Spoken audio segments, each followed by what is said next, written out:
Hey guys, I am Nitin Kumar Singh. I hope you all are doing great. आज के the Hindu के important articles और editorials देख रहे हैं। आज है 16 मार्च। पहला जो आर्टिकल रहेगा उसे हम लोग डील करेंगे कि यूएस, हमारा जो इंडिया का है, एग्रीकल्चर सेक्टर में एंट्री चाहता है। मतलब कि ये चाहता है कि जो हम इंडिया ने टैरिफ लगा रखा है यूएस के एग्रीकल्चर प्रोडक्ट्स पे, उसे लो करे, वरना यूएस क्या करेगा, हमारे ऊपर उल्टा रेसिप्रोकल टैरिफ लगा देगा। मतलब अगर हमने 2% का 200% का अगर टैरिफ लगा रखा है एग्रीकल्चर प्रोडक्ट्स के अमेरिका के, तो अमेरिका हमारे जो एग्रीकल्चर प्रोडक्ट्स है उनके ऊपर 200% टैरिफ लगा देगा। तो उससे रिलेटेड है, काफ़ी डिटेल मैनर में हम लोग बात करेंगे। देन गल्फ ऑफ ओमान में हाल ही में एक नेवल एक्सरसाइज हुआ है, तो उसके बारे में डिटेल मैनर में समझेंगे कि कौन कौन से कंट्रीज हैं, और ये प्रीलिम्स पॉइंट ऑफ व्यू से आपके लिए इंपॉर्टेंट हो जाता है। देन एक एडिटोरियल डिस्कस करेंगे जिसमें ये डील किया जा रहा है कि देखो, गवर्नमेंट ने मेडिसिन प्राइस पे तो कंट्रोल कर लिया, ठीक है, और जो भी ऑपरेशन डिफरेंट डिफरेंट होते हैं, एसेंशियल मेडिसिन होते हैं, उन सब पे कंट्रोल तो कर रहा है। तो जो ये प्राइवेट हॉस्पिटल्स होते हैं, अब ये कैसे कमाएंगे? तो ये क्या करते हैं कि चलो आप रूम तो लोगे ना हॉस्पिटल में, उसके प्राइस अपने ढंग से, मनमाने ढंग से उसका हाई कर देता है, ठीक है। बाद में जब मेडिसिन खरीदने की बारी आती है तो डॉक्टर बोलता है कि आपको हमारे ही हॉस्पिटल से वो मेडिसिन खरीदनी होगी। तो ये सब प्रॉब्लम्स आज की डेट में निकल के आ रहा है। आइए डिटेल मैनर में इन सबको समझते हैं। ये एडिटोरियल बेसिकली बात कर रहा है कि इंडिया और यूएस दोनों में ट्रेड डील हो रहा है, ठीक है। तो उसमें से सबसे इंपॉर्टेंट जो चीज़ है जो यूएस चाहता है इंडिया का, एग्रीकल्चर सेक्टर। क्यों? क्योंकि इंडिया का बहुत बड़ा एग्रीकल्चर सेक्टर है, ठीक है। यहाँ पे हमें बहुत सारे प्रोडक्ट्स ये लोग चाहते हैं कि एक्सपोर्ट करे हमारी कंट्री में। और जो यूएस है वो कब बहुत सारे सब्सिडीज प्रोवाइड करता है अपने फार्मर्स को, अगर इंडिया के फार्मर्स से कंपेयर किया जाए। तो उसी से यहाँ पे डील किया जा रहा है कि ये जो अमेरिका में सब्सिडीज़ है वो किस तरीके से दिया जाता है और इंडिया में कैसे दिया जाता है, और अब सब्सिडीज़ देने का तरीका जो यूएस का है वो बेस्ट क्यों है।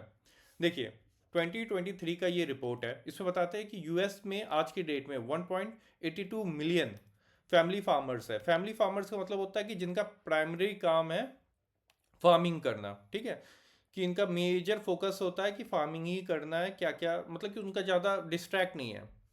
इंडिया में क्या है, 93.09 मिलियन एग्रीकल्चर हाउस होल्ड है। अब दोनों में डिफरेंस क्या है? यहाँ पे मैंने बताया था कि फैमिली फार्मिंग में यहाँ पे मेजर फोकस आपका फार्मिंग से रिलेटेड है, और जो लोग फार्मिंग कर रहे हैं वो उनकी खुद की ज़मीनें हैं। जब एग्रीकल्चरल हाउस होल्ड की बात हो जाती है तो यहाँ पे खुद की ज़मीन वाले लोग भी आ जाते हैं, वो लोग भी आ जाते हैं जो दूसरे के ज़मीनों पे काम कर रहे हैं, या फिर कोई लोग जो रेंट पे ले करके वहाँ पे फसल उगा रहे हैं।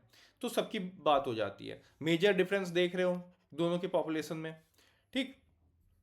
और किस टाइप के असिस्टेंट्स प्रोवाइड करते हैं इंडिया में देखा जाए तो सब्सिडीज आपको मिलती है फर्टिलाइजर में, इलेक्ट्रिसिटी में, कि इलेक्ट्रिसिटी का बिल आएगा तो गवर्नमेंट कुछ उसमें सब्सिडीज प्रोवाइड कर देती है कि इतने तक फ्री रहेगा। लार्ज स्केल स्केल पे गवर्नमेंट किसानों से प्रोक्योर करती है, मतलब कोई फसल है, ठीक है, गेहूं ले लेते एग्जाम्पल पे, कि कोई खरीद नहीं रहा आपसे तो गवर्नमेंट खरीद लेगी एक अच्छी रेट में। बट अमेरिका में ऐसा कुछ नहीं है, वो फर्टिलाइजर, इलेक्ट्रिसिटी या फिर प्रोक्योर नहीं करता किसानों से। वो लोग क्या करते हैं कि चलो सीधे के सीधे वो लोग क्या करते हैं, किसानों के अकाउंट में पैसा डाल देते हैं कि आपको फर्टिलाइजर के लिए पैसा दे देगी, इलेक्ट्रिसिटी सब्सिडीज के लिए। गवर्नमेंट, अगर आप मार्केट में जा रहे हो और कोई चीज़ मार्केट प्राइस लो है, आप सोच के गए थे कि सपोज करो कि मैं अनियन है, ठीक है, प्याज है, मैं सोच रहा हूँ उसको बेचूंगा 50 रुपये के जी, पर के जी में 50 रुपये बेचूंगा, बट मार्केट में गए पता चला 30 ही रुपये पर के जी बिक रहा है। जो बाकी है वो प्राइस कौन दे रहा है? यहाँ पे गवर्नमेंट पे कर देती है, और सीधे के सीधे अकाउंट में, ठीक है। आपको कहीं जाने की जरूरत नहीं है, कोई सब्सिडीज लेने की जरूरत नहीं है, सीधे आपके अकाउंट में पैसा मिल जाएगा। अब आपकी रिस्पॉन्सिबिलिटी है कि उस पैसे से आप फर्टिलाइजर खरीदें, इलेक्ट्रिसिटी का बिल पे करें, या फिर कुछ भी करें, उससे गवर्नमेंट को कोई काम नहीं है। फिर बात कर लेते हैं कि जो फाइनेंशियल असिस्टेंस है वो हमारा और इंडिया का कैसे डिफरेंट है। प्राइस लॉस कवरेज, इसमें क्या होता है कि फार्मर लोग डायरेक्ट पेमेंट लेते हैं। अगर कोई प्रोडक्ट है, प्रोडक्ट मतलब कोई भी चीज़ है, पोटैटो है, वो मार्केट प्राइस से लो में बिक रहा है तो गवर्नमेंट उस पर आपको प्राइस दे देती है। तो इस जो ये प्राइस लॉस कवरेज है इसको बोलते हैं प्राइस प्रोटेक्शन। इसमें क्या हो रहा है, प्राइस प्रोटेक्ट हो रहा है कि इतने चीज अगर आपको वो मार्केट में प्राइस नहीं मिला तो हम वो प्राइस पे करने के लिए तैयार है, वो भी सीधे के सीधे आपके अकाउंट में जाएगा। इंडिया में क्या होता है, इंडिया में ये होता है कि भाई गवर्नमेंट खरीद लेगी आपसे, ठीक है, उस प्राइस पर गवर्नमेंट खरीद लेगी और गवर्नमेंट उसे जो भी फसल होगा उसे अपने पास रख लेगी। अमेरिका में क्या हो रहा है, चलो आप कहीं पर भी बेच दो, जो प्राइस मिल रहा है और जो आपका लॉस है वो आपके अकाउंट में पैसे हम डाल देंगे। इस तरीके से आप इसे डिफ्रेंशिएट कर सकते हो। अब agricultural risk coverage arc, ARC, इसमें क्या होता है, फाइनेंशियल असिस्टेंस इसमें भी मिलती है, इसमें भी आपको अकाउंट में पैसा जाता है। बट इसमें एक अच्छी चीज़ ये है कि देखो प्राइस तो कम हो ही गया, कि प्राइस अच्छी मिल नहीं रही है, साथ ही साथ ईल्ड नहीं हुआ, मतलब कोई वेदर कंडीशंस खराब हो गई, कुछ भी खराब हो गया जिसके कारण आपका फसल अच्छे से उगा नहीं या फिर डिस्ट्रॉय हो गया, तो उस पर अमेरिका की गवर्नमेंट आपको पैसा प्रोवाइड करती है। तो ये रेवेन्यू प्रोटेक्शन है, मतलब फार्मर को ये टेंशन नहीं है रहना चाहिए कि देखो कि पिछले साल तो मैंने बहुत कमाया, इस साल मैं कुछ कमा नहीं पा रहा हूँ। तो एक रेवेन्यू प्रोटेक्ट करते कि हाँ आपको इतने पैसे तो मिलेंगे ही मिलेंगे, आप चिंता मत करिए। दोनों में समझ में आ रहा है, ये प्राइस प्रोटेक्शन है। कोई प्रोडक्ट खराब हो गया, मतलब प्रोडक्ट मतलब एग्रीकल्चर प्रोडक्ट की बात हो रही है, खराब हो गया तो उतना प्राइस गवर्नमेंट आपको पे कर देगी। इधर क्या है कि चलो प्राइस भी खराब हो गया, प्राइस भी नहीं मिल रहा अच्छा, और साथ ही साथ वेदर के कारण आपका जो प्रोडक्शन होना चाहिए था वो भी लो हो गया, तो यहाँ पर भी गवर्नमेंट आपको प्रोवाइड करती है पैसा, इसे रेवेन्यू प्रोटेक्शन बोलते हैं। ठीक है, ये दो टर्म्स आप याद रखिएगा। अब मैग्नीट्यूड देखिए, मैग्नीट्यूड की बात होती है कि पैसा कितना खर्च कौन करता है। US 45.6 बिलियन पर ईयर खर्च करता है, बट यहाँ पे ये याद रखिएगा जो इनका पॉपुलेशन है कितने यहाँ पे थे, 1.82 मिलियन है ओनली। इतने के ऊपर ये लोग इतना बड़ा अमाउंट खर्च करते हैं। और मेजर कहाँ खर्च करते हैं, ज़्यादातर इनके जो खर्चे होते हैं इनकी गवर्नमेंट की कहाँ कहाँ करते हैं, क्रॉप इंश्योरेंस में ये लोग प्रोवाइड कर देते हैं, ट्रेड रिलीफ प्रोवाइड करते हैं, अभी हमने PLC और आर्क के बारे में डिटेल में बात किया था, वहाँ पे ये लोग एक्सपेंड करते हैं। देन इन्वायरमेंटल कंजर्वेशन में खर्च करते हैं, जैसे कि इंडिया में क्या प्रॉब्लम आती है, पराली जला दे रहे हैं है ना, स्टबल बर्निंग हो रही है, तो क्या करती है गवर्नमेंट कि यहाँ पे इन्वायरमेंट प्रोटेक्ट करने के लिए किसानों को कुछ भी, जैसे स्टबल बर्निंग इंडिया में ना हो, तो क्या बोलते हैं गवर्नमेंट कि एक काम करो, जो भी रह जाते हैं ठीक है वो हमें सेल कर दीजिए, हम आपको पैसा पे करेंगे। तो ये इन्वायरमेंटल कंजर्वेशन के अंदर खर्चे आ जाते हैं। इंडिया का देखा जाए तो अमेरिका कंपैरिजन में बहुत बड़ा अमाउंट खर्च करती है, $57.5 बिलियन, बट यहाँ पे हम लोगों का जो पॉपुलेशन है वो भी ज़्यादा है, कितना था 93.09 मिलियन। ठीक, सबसे ज़्यादा हम लोगों की गवर्नमेंट कहाँ खर्च करती है, ये याद रखिएगा कि सबसे ज़्यादा गवर्नमेंट हमारी खर्च करती है फर्टिलाइज़र पे, ठीक है, वहाँ पे सब्सिडीज़ प्रोवाइड करती है, सबसे ज़्यादा खर्चा यहीं पे होता है इंडिया का। दूसरे नंबर पे आता है PM किसान, याद है ना, एक साल में 6,000 रुपये मिलेगा किसानों को। ठीक, फिर क्रॉप लोन सब्सिडीज़ प्रोवाइड कर देती है, क्रॉप इंश्योरेंस सब्सिडीज़ प्रोवाइड कर देती है, फिर MSP पे खर्चे होते हैं। तो हम लोगों का देख रहे हो कितना वाइड रेंज में हम लोग कवर करते हैं। तो क्या होता है, जो पैसा एक बड़ा अमाउंट दिख रहा है ना, ये डिस्ट्रीब्यूट हो जाता है डिफरेंट जगहों पे। तो कई कई बार ऐसा होता है कि सब किसानों को ये जो बेनिफिट्स मिलने होते हैं नहीं मिलते, क्यों, क्योंकि एक अमाउंट है, ठीक है, कुछ पैसे हैं जैसे 100 रुपये है। अब हर किसान को ये सारी फैसिलिटीज़ नहीं मिल पाती है, क्यों, क्योंकि ये 100 रुपये इतनी जगहों पर डिस्ट्रीब्यूट हो जाते हैं। आखिर में जब किसान जाता बोलता है कि नहीं गवर्नमेंट के पास पैसा नहीं है इस समय, अगले बार आइएगा, अगली बार जब फंड एलोकेट होगा तब सबसे पहले आप ही को मिलेगा। तो ये कई बार प्रॉब्लम्स देखने के लिए मिलता है। यहाँ पे देखिए कम स्कीम्स है, ठीक है, तो कम स्कीम्स होती है तो बड़ा अमाउंट होता है, इजिली डिस्ट्रीब्यूट किया जा सकता है। WTO क्या कहता है, वर्ल्ड ट्रेड ऑर्गेनाइजेशन, ये बोलता है स्पेशल और डिफरेंशियल ट्रीटमेंट देना है जो भी डेवलपिंग नेशंस है। ऐसा नहीं है कि आप उसके ऊपर कि आप अमेरिका का एग्जांपल लीजिए, अमेरिका क्या कर रहा है, ठीक है, रेसिप्रोकल टैरिफ लगा रहा है, ठीक, कि आप जैसे कि इंडिया क्या करता है, इंडिया को पता है कि US की गवर्नमेंट वहाँ के जो फार्मर्स हैं उनको सपोर्ट करती है, ठीक है, ट्रेड में भी वो लोग क्या कर रहे हैं, उन लोगों को सब्सिडीज प्रोवाइड कर रहे हैं, ठीक, तो उनका प्रोडक्ट ईजिली मार्केट में जा सकता है और बहुत कम रेट्स में जा सकता है। जो इंडिया के प्रोडक्ट्स है वो सर्वाइव नहीं कर पाएगी, तो इंडिया अपना मार्केट देने के लिए तैयार नहीं है, एग्रीकल्चर सेक्टर देने के लिए तैयार नहीं है US को।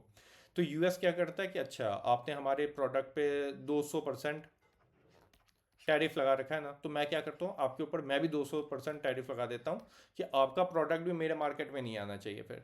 तो WTO बोलता है कि ये चीज़ सही नहीं है, रेसिप्रोकल जो ट्रेड या फिर टैरिफ लगाते हो ये चीज़ एकदम भी सही नहीं है जो डेवलपिंग नेशंस है।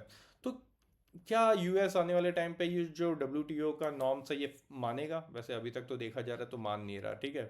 तो इसी के बारे में बात कर रहे हैं कि यूएस को थोड़ा सा ये देखना चाहिए कि जो डिफरेंस है, इंडिया अपनी मार्केट बचाना चाह रहा है, क्यों बचाना चाह रहा है? हम लोग एक डेवलपिंग नेशन है, WTO की बात समझे, इंडिया की भी बात समझे। इंडिया बहुत सारी मार्केट है, जो मार्केट है उसे एक्सेस दे रहा है, तो ये एग्रीकल्चर में इंडिया क्यों पीछे हट रहा है, ये भी देखने की बात है कि आने वाले फ्यूचर्स में क्या डेवलपमेंट्स होती है हम लोग देखते रहेंगे। काफ़ी अच्छा ये आर्टिकल था, GS पेपर 3 से कनेक्ट कर सकते हो, इवन 2 भी, गवर्नमेंट पॉलिसी एंड इंटरवेंशन। ठीक, आइए नेक्स्ट आर्टिकल की तरफ देखते हैं।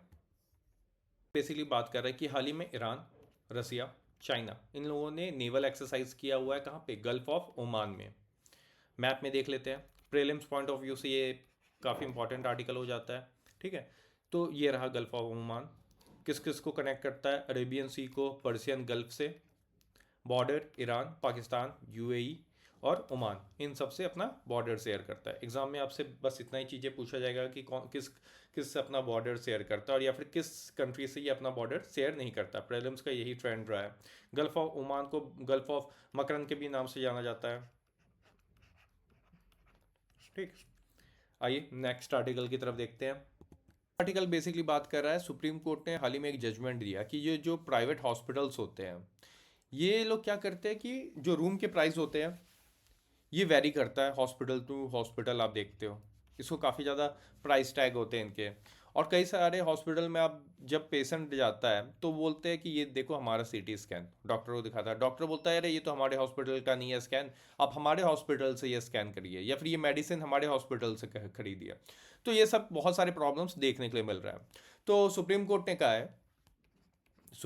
कहा स्टेट गवर्नमेंट को कि भाई साहब इन सबको कंट्रोल करिए, बट ऐसा भी कंट्रोल मत करिए कि प्राइवेट जो प्लेयर्स है इन सेक्टर्स में वो आना बंद कर दें। तो एक बैलेंस वे में गवर्नमेंट को कोई स्टेप्स लेने के लिए बोला गया है।